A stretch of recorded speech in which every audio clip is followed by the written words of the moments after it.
دڵشاد مەریوانی جوانیەک هەمیشە دەژی. لە 28 مارتی 2022 دا تەمەنی دڵشاد مەریوانی دەبوو بە 75 ساڵ.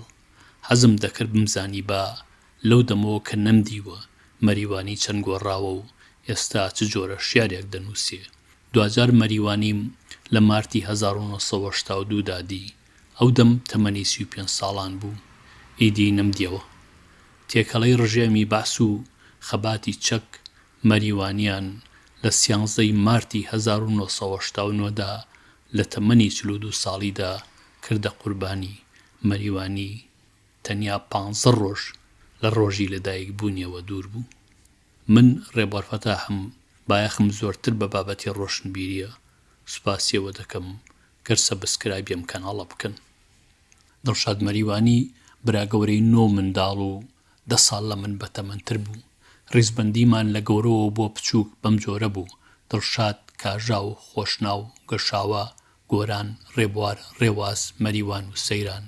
وەک مەریوانیەک بابم بەتەمایز ڕێباریش بوو. هەڵبەت دایکی ڕەحمەتیم ماندوو بوو، چیکڵتانی مناڵی دیکەی نەبوو.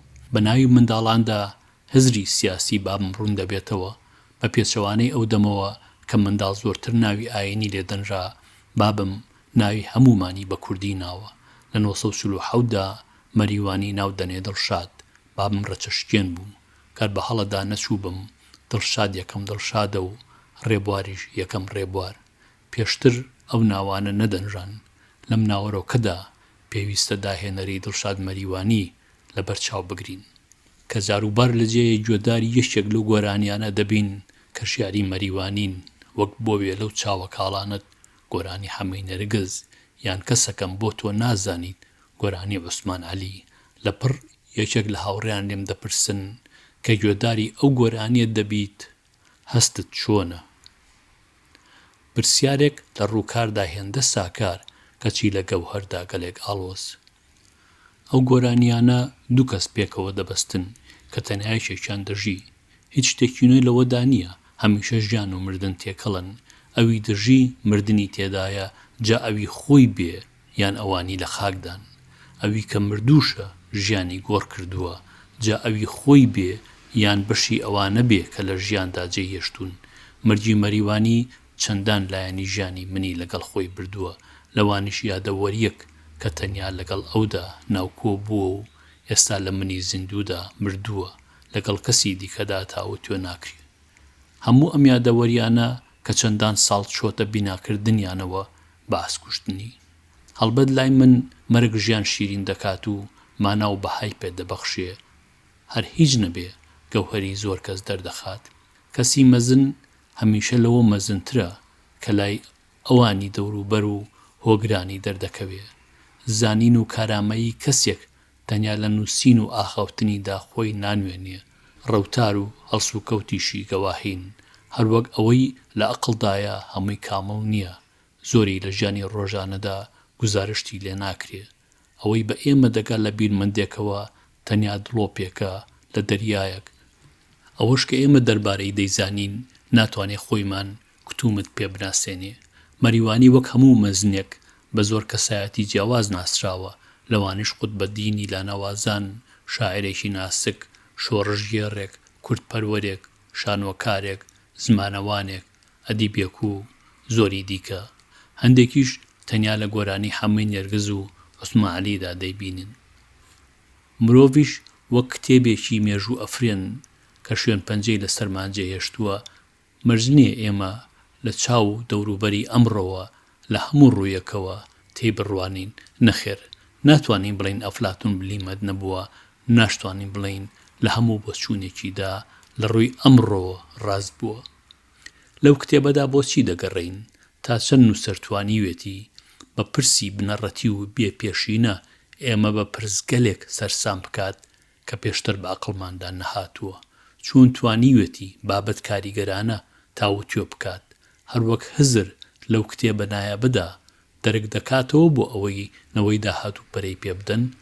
ئەمە سروشتی هزری ئەرستۆ، نیوتن، کانت، هێگڵ، مارکس، داروین، فرۆید، بنکشتاین و زۆری دیکەیە. هەر یەکەیان دەرکیان کردوێتەوە بۆ بوارێکی نوێ لە هزری مرۆڤ کە تا ئەمڕۆ ئێمە کاریان لەسەر دەکەین و باڵیان کێشاوە بەسەرماندا. لە بیرمەندا بۆچی دەگەڕین تا چەند توانیوێتی بەرچاومان ڕۆشن بکاتەوە و بێ بە نمونەیەک شوێن پێی بکەوین. تا چەند ڕەوتار و گوتاری تەبابوون مەریوانی پێش ئەوەی ئەقڵێکی مەزن بێ مرۆڤێکی جوان هێمن جواندوو ساکار شیک بە ویقار بوو. لە نێو ڕۆشنبیرانی سەردەمی خۆیدا کەمە بووشان لە شانی بدات کەچی کە دەچۆ جۆرەدەیەک دەم و دەست دەبوو بە چەقی گفتوگۆ و ڕێزی تایبەتی لێ دەگیرا لە هەرجەیەک بگیرسایەتەوە مەڵبەندی ئارامی و خۆشگوزەرانی بوو دۆخێکی پۆزەتیڤی دائافراند. مەریوانی ڕەنگە وەک بیرمەندانی ناسرا و ژیان دەرفەتی پێنەدا بێ بەرهەمێکی هزری مێژووە فرێن بەجێ بهێڵێ هەڵبەت ڕەوتار و گوتاری تا ڕادەیەکی زۆر نەخشەی ژیانی بۆ زۆر کەس کێشاوە بەلانی کەمەوە بۆ ئەوانەی سەرسام بوون پێی وەک هاوڕێ و قوتابیەکانی یان ئەوانی کەم تا زۆر ناسیویانە. من خۆمێکێکم لەوانەی کە مەریوانی بە نمونەیەکی باڵای مۆڕاڵ دەزانم شوێن پێی دەکەوم. لە دوای مەرگی هاوڕێیان و بیرمەندان کون و قوشبنی ژیان و بەرهەمی هزری مەریوانیان لە زۆر لاوە ڕۆشن کردوتەوە هەڵبەت هێشتا زۆر لایانی ژیانی شاراوەیە و زۆر بەرهەمی هزری ونە. دەستنووس و فۆتۆگرافێکی زۆری ونە پرۆژەی گەورەی فرەلایانی لەسەر فۆکلۆری کوردی دەست پێ کردبوو لەلایەکدەیان بەند و حەیران و لاوشی بەدەنگ کۆ کردبەوە لەلایەشی دیکەوە چەند بەرجێک دەستخەتی دەربارەی فۆکلۆری کوردی نووسی بوو هەموو ونن. مەریوانی بە سلاید وێنەی ژیانی کۆمەڵی کوردەواری گرتبوو وەک پیشەی کۆن ناڵبەند سەرتاشی لاکۆڵان مزگەر دارتاش ئاسنگەر سەوزەفرۆش و ئەوانی دیکە هەروەک لە هەفتاکانی سەدەی ڕابردوودا وێنەی کون و قوشبنی خەڵای هەولێری گرتبوو. ئەم وێنانە کە بە سلاید لەسەر دیوانی ماڵمان نیشانی دەدا زۆر دڵگیر بوون گەر بمانایە دەبوون بە سەرچاوەیەکی گرنگی کە لە پووری کوردی. زۆربەی بەرهەمی هزری گەرمەی خەباتی سیاسی ونە لە مارتی 1982دا داهاتمە دەرەوە بۆ ئەوروپا. نامەیەکی مەریوانی مگەیاندە نەوشیروان مستەفا لە خڕی ناوزەند مەقەڕی یەکێتی کە پێیدا تێدەپەڕیم. ساڵ هات و ساڵ ڕۆیشت پاش ڕاپەڕین لە سەردانێکمدا مستەفا پێی گوتم هەرەو نامەیە نییە ڕەحمەتی نامەی زۆری لای من هەبوو. ئەوانە ئاسایی نەبوون بەڵکو دەیان لاپەڕەیی بوون کە باسی دۆخی ناو شاری ئەو دەم دەکەن و شی دەکەنەوە. نامەکان لەگەڵ ئەوانی مام جەلالدا تێکەڵ بوون هەردەستم بکەونەوە ڕادستی خۆتانی دەکەم. ئیدی بەداخەوە مستەفا زوو بەجێی هێشتین و نامەم نەدێوە. مەریوانی عەرەبی زانێکی باڵا بوو هەر لە منداڵیەوە سەرسام بوو بەتا حسێن سەلامە موسا خەلیل جوبران نەجیب مەحفوظ و بیرمەندانی دیکەی عەرەب کۆبەرهەمی زۆر بەیانی هەبوو. کتێبی بیرمەندانی ڕۆژاواشی بە زمانی عەرەبی لادەستەبەر بوو. ئەو دەم تەنیا دوو کتێبخانە لە سلێمانی هەبوون گەلاوێژ و زێوەر. بابم ڕۆڵێکی کاریگەری هەبوو لە ناساندنی ئێمە بە هزری مرۆڤایەتی. بازرگانی لەگەڵ بەغدادا دەکرد زۆربەی شاکاری هزری مرۆڤی بۆ دەهێناین تا کتێبخانەی ئەندێشەمان فراوان بکات. مەریوانی بە زمانی عەرەبیش شیعری دەنووسی ئێستا هیچ شوێنەواریان نییە. بە مێرد منداڵی شەیدای شیعر بووم ئەوانی مزەفەر نەوابم لا جوان بوو بە تایبەت کە بە کاسێت گوێم لێ دەگرتن. ئەو دەم کاسێت ڕۆڵی ئینتەرنێتی ئێستای دەگێڕا دەستا و دەستی دەکرد. ڕەنگە ناوەڕاستی هەفتاکان بوو بێ چوون بۆ بەغداد. مەریوانی لە وتێل عەبدوڵڵا دەمایەوە. ئەو دەم وانە بێژ بوو لە بەشی کوردی کۆلێجی ئادابی زانکۆی بەغداد بە لێهاتووی خۆی ئەو پۆستی وەرگرتە بوو نەک بە بڕوانامە کە کۆلێجی تەواو کرد وەگوانە بێژدانرا. دواتر لەسەر هەڵوێستی سیاسی دەرکرا و چەند کەسێکیش بە دەرکردنی تاوانبار دەکرێن. بیرمە چەند ژمارەیەکی گۆڤاری هەدەفم پێبوو کە فەلەستینیەکان دەریان دەکرد. لەو ژمارانەدا شیعری نەوابی تێدا بوو. یەکێکیان شیعری وەتەریاد لەیلیە بوو ئەوانی دیم لە یاد نەماوە. بە مەریوانیم گوت ئەم شیعرانم بۆ هێناویت بۆ وەربگێڕیت بۆ کوردی. دوای ئەوەی کە شیعرەکان وەرگێڕان و بڵاو بوونەوە کە لێیان دەپرسی ئەم شیعرانەت چۆن وەرگێڕاوە مەریوانی دەیگوت بە شەقی ڕێبوار. پێشەمانە مەریوانی شێری پاکانە یان ئەلبەرائی نەوابی وەرجێڕابوو. ئەم وەرجێڕانە دەنگی زۆر دابەوە. تەنانەت وشەی حیزبی نەواب گۆڕابوو بە شۆڕش و لە دەنگی ڕادووی شاخی ئەودەم بەردەوام دەخوێنرایەوە. بەهرەی دیکەی مەریوانی زۆر و نەزانراون، مۆسیقاژەن و مەقامزانێکی باش بوو. عوسمان عەلی و هەمووی نەرگزی هاوڕێی کەڵکیان زۆر لێ وەردەگرت. بە مێرد منداڵی وێنە کێشێکی باش بوو. لە ڕەشبگیری باسی 1963دا مەریوانی 40 تا 50 ڕۆژێک بێسەر و شوێن کرا. بە تەمای نەمابووین، کەچی ڕۆژێک تەنیا ئێسکی بە بەختەوەری خۆی کرد بە ماڵدا. ڕەنگە هۆکاری سەرەکی دەستگیرکردنی لاوێکی 16 ساڵ تابلۆ کێشراوەکانی بوو بێ کە وێنای جەنگی پێشمەرگە و سەربازی عێراقی دەکرد. سەربازە باسیەکان کە هەڵیان کوتا بۆ سەر ماڵمان خۆشیان بەمە نەدەهات. مەریوانی سەرکێش ئازا و نەترس بوو. بە پێچەوانەی زۆر لە قەڵەم بەدەستی سەردەمی خۆیەوە کڕ نەدەبوو، نە بۆ سەرکردایەتی بزوتنەوەی چەکداری کورد، نە بۆ بەعس. هەمیشە دەنگی خۆی دەگەیاند. لە شار بەعس تەنگی پێ هەڵدەچنی و لە چیاش سەرکردایەتی چەکدار. لە شار کە بەعس تەنگی پێ هەڵدەچنێ دەچێتە چیا، لە چیاش کە تەنگی پێ هەڵدەچنن نەترسانە دەگەڕێتەوە بۆ دەستگوتنەوە لە شار و ڕوبەڕووبوونەوەی مەرگ. ڕەنگە کەسێک یان دوان ئەوە بە سازشدا بنێن، لای من ئەو پەڕی ئازایەتیە، ئەو سەرکردایەتیە نە ئەمڕۆ نە ئەو دەم جگە لەوی خۆی بۆ چوونی کەسی دیکەیان قبوڵ نەبووە. بۆ چوونی خۆشیان دەرەکی بوو، بەسەریاندا سەپێنرا بوو. مەریوانی زۆر جار لە مەرگ نزیک بۆتەوە. جگە لە 1963 لە نێوەندی شەستەکاندا جارێکی دیکە لەگەڵ بابم لە ڕەشبگیرێکدا دەستگیر دەکرێ. کەسێک بۆمبێک دەخاتە ناو بنکەیەکی پۆلیسەوە. ئیدی هەموو پیاوان و لاوانی گەڕێکی سەرکاریەس کە ئەو دەم ماڵمان لێی بوو کۆ دەکەنەوە. لەو بنکەیەدا لە نێو هەموویاندا مەریوانی دەردەهێنن بۆ ئەشکەنجەدان. لە هەفتاکانیشدا 2 جاری دیکە ئەمنی باس دەستگیری دەکەن. لە نیوەی دووەمی شەستەکاندا لە بەغداد 2 جار هەمان نەشتەرگەری بۆ دەکرێ. ڕزگاربوونی پەرەجوو بوو، بە تایبەت کە سیستمی تەندروستی هێشتا گەشەی نەکرد بوو. مەریوانی برا گەورەی 8 منداڵی دیکە بوو. ئێمە کە چاومان کردەوە لە نێو کتێبخانەیەکدا لە دایک بووین کە سەدان کتێبی تێدا بوو. هەروەک دەوروبەرێک بوو بەرهەمی هونەری زۆربەی گۆرانی بێژی جیهانی تێدا دەستەبەر بوو، لە ئەڵفەس پریسلێوە بۆ فەیرۆز، غەزالی، نەجات سەغیرە و عەلی مەردان. ئەمانە بە گرامەفۆن لێدەدران.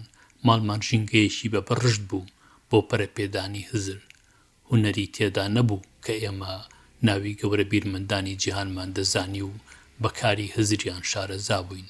دیوانی زۆربەی شاعیرانی کلاسیکی کورد و عەرەبمان هەبوو. کاریگەری مەریوانی لەسەر خودی خۆم زۆر بوو. هەرکە گەیشتمە قوتابخانەی ناوەندی دەستم کرد بە ناردنی بەرهەم بۆ ڕۆژنامە و گۆڤاری ئەو دەم. مەریوانی زۆر هاوکارم بوو. مەریوانی دەستی نەشتەرگەری و پزیشکی هەبوو.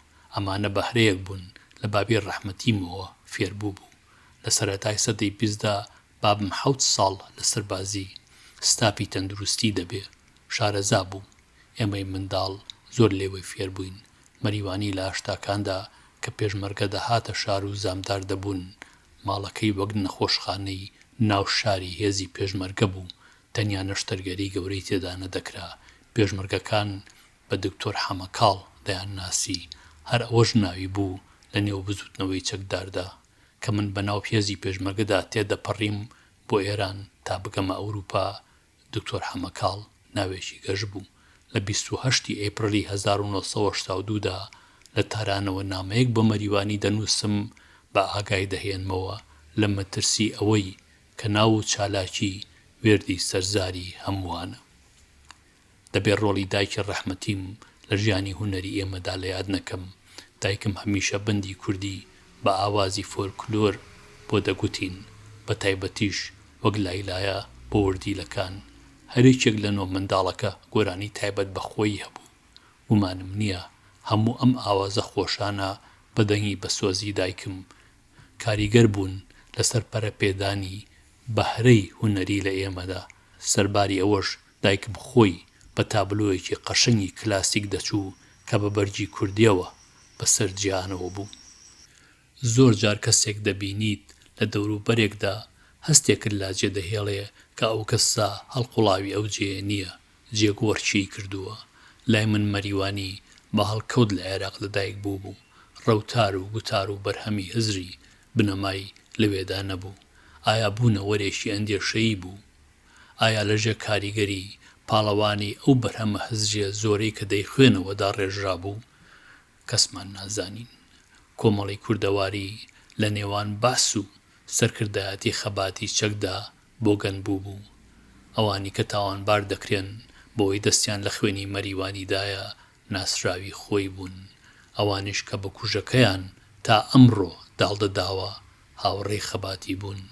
بە کوژەکەی تا ئەمڕۆژ لە میدیای حیزبی حکومڕانەوە دەردەکەوێ، بە شانازێوە باسی دەکات مەریوانی و هاوڕێکانی چۆن کردوتە قوربانی.